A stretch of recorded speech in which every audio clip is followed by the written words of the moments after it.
పాకం పట్టే పని లేకుండా 10 నిమిషాల్లో కొబ్బరి ఉండలు తయారు చేయడం చూద్దాం. ఈ వీడియో మీకు నచ్చినట్లయితే ఒక లైక్ చేయండి. అలాగే మీ ఒపీనియన్‌ని కామెంట్ సెక్షన్‌లో తెలియజేయండి. చాలా ఈజీగా, టేస్టీగా, హెల్తీగా తయారు చేసుకోవచ్చు. కొబ్బరిని చిన్న చిన్న ముక్కల కింద కట్ చేసుకున్న ముక్కల్ని మిక్సీ జార్‌లో ఏసుకొని మధ్య మధ్యలో ఆపుతూ మిక్సీ పట్టుకోవాలి. స్టవ్ మీద పాన్ పెట్టుకొని కప్పు కొబ్బరేసుకొని కొద్దిగా వాటర్ పోసుకొని బెల్లాన్ని కరిగించుకోవాలి. స్టవ్‌ని సిమ్ లేదా మీడియం ఫ్లేమ్‌లో పెట్టుకుంటూ కంటిన్యూయస్‌గా కలుపుతూ బెల్లం అనేది కరిగితే సరిపోతుంది. పాకమేమి పట్టనవసరం లేదు. స్టవ్ ఆఫ్ జేసి పక్కన పెట్టుకోవాలి. వేరే స్టవ్ మీద పాన్ పెట్టుకొని 1 టేబుల్ స్పూన్ నెయ్యేసుకొని మిక్సీ పట్టుకున్న కొబ్బరేసుకొని ఒక 4, 5 నిమిషాల పాటు కంటిన్యూయస్‌గా కలుపుతూ స్టవ్‌ని సిమ్ లేదా మీడియం ఫ్లేమ్‌లో పెట్టుకొని పచ్చి వాసన పోయేంత వరకు కొబ్బరిని ఫ్రై చేసుకోవాలి. మీకు గనక కొబ్బరి మాడిపోతుందంటే గనక కొద్దిగా నెయ్యిని యాడ్ చేసుకోవచ్చు. ఒక 4, 5 నిమిషాల తర్వాత కరిగించుకున్న బెల్లాన్ని పోసుకోవాలి.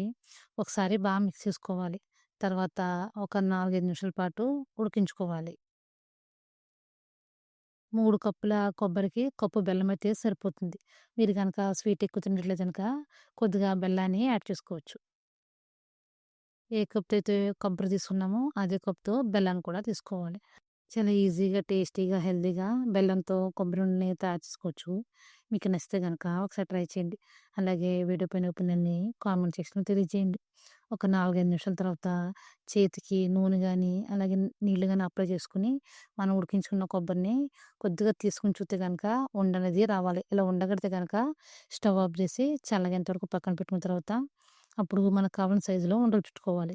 మీకు రాలేదంటే గనక ఒక 2 నిమిషాల పాటు కొబ్బరిని ఉడికించుకోవాలి. మీకు గనక కొబ్బరి మాడుతున్నట్లయితే గనక కొద్దిగా నెయ్యిని గాని, నూనె గాని పోసుకోవచ్చు. కొబ్బరుండలనేది కొద్దిగా గోరువెచ్చగున్నప్పుడే మనకు కావాల్సిన సైజులో ఉండల్ని చుట్టుకోవాలి.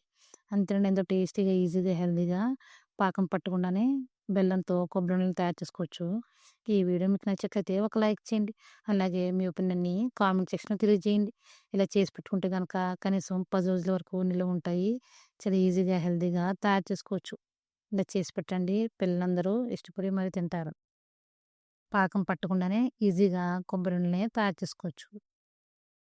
ఇలా ఒకసారి ట్రై చేయండి. బయటెప్పుడు కొనరు. చాలా టేస్టీగా ఉంటాయి. మీకు నచ్చితే గనక ఒకసారి ట్రై చేయండి. అలాగే వీడియో పైన ఒపీనియన్‌ని కామెంట్ సెక్షన్‌లో తెలియజేయండి. చాలా ఈజీగా, టేస్టీగా, హెల్తీగా చేసుకో